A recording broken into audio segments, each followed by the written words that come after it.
ហើយអ្វីបានជាច្រកសមុទ្រ Hormuz សំខាន់ម្ល៉េះច្រកសមុទ្រ Hormuz ស្ថិតនៅចន្លោះប្រទេសអូម៉ង់និងអ៊ីរ៉ង់ដែលតភ្ជាប់ឈូងសមុទ្រពេក្យឈូងសមុទ្រអូម៉ង់និងសមុទ្រអារ៉ាប់យោងតាមការចុះផ្សាយរបស់អង្គភាពថាមពលអន្តរជាតិ IEA មាន 25% នៃការដឹកប្រេងតាមច្រកសមុទ្រនៅលើពិភពលោកនិងមាន 20% នៃការដឹកឧស្ម័នធម្មជាតិរាវដែលត្រូវបានដឹកជញ្ជូនឆ្លងកាត់តាមច្រកសមុទ្រតូចមួយនេះច្រកសមុទ្រនេះគឺជាចំណុចទាញថាមពលដ៏សំខាន់បំផុតមួយនៅក្នុងពិភពលោកពីផ្នែកផ្គត់ផ្គង់អារ៉ាប៊ីសាអូឌីតដឹកប្រេងប្រហែល6 លានបារ៉ែលក្នុងមួយថ្ងៃតាមច្រកសមុទ្រនេះដែលស្មើនឹង 2/3 នៃទិន្នផលប្រេងសរុបរបស់ពួកគេប្រេងពាក់កណ្ដាលគឺត្រូវនាំយកទៅរោងចក្រចម្រាញ់ប្រេង Jizan នៅសមុទ្រក្រហមនិងប្រេងដែលនៅសល់គឺនាំទៅប្រទេសផ្សេងទៀត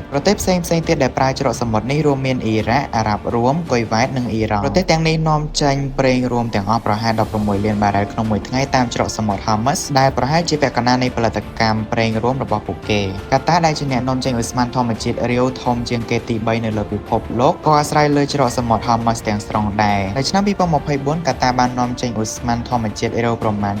77.2 លានតោនបន្ទាប់ពីអាមេរិកនិងអូស្ត្រាលីផ្នែកតម្រូវការទីផ្សារប្រហែល 80% នៃប្រេងដែលដឹកជញ្ជូនតាមច្រកសមុទ្រ Hormuz ទៅកាន់អាស៊ីជាពិសេសមានប្រទេសចិន ឥណ្ឌា ជប៉ុន កូរ៉េខាងត្បូងដើម្បីទទួលបានព័ត៌មានប្រចាំថ្ងៃបងមកអាច join Telegram Channel របស់យើងបានដូច្នេះតើនឹងមានអ្វីកើតឡើងប្រសិនបើអ៊ីរ៉ង់បិទច្រកសមុទ្រ Hormuz តម្លៃប្រេងសកលអាចនឹងកើនឡើងខ្លាំងការផ្គត់ផ្គង់ថាមពលរបស់អាស៊ីនឹងរងផលប៉ះពាល់ខ្លាំងបំផុតមានភាពខុសគ្នាខ្លាំងរវាងតម្លៃប្រេងនៅអាមេរិកអឺរ៉ុបនិងអាស៊ីយើងបាននិយាយអំពី scenario នេះនៅក្នុងអត្ថបទមុនដោយវិភាគអំពីកម្រិតតម្លៃប្រេងដែលអាចកើតឡើងប្រសិនបើមានការបិទច្រកសមុទ្រនេះតើអ្នកគិតយ៉ាងណាដែរតើអ៊ីរ៉ង់នឹងជ្រើសរើសបិទច្រកសមុទ្រ Hormuz ដែរឬទេតើបញ្ចេញមតិយោបល់របស់អ្នកនៅក្នុង comment ខាងក្រោម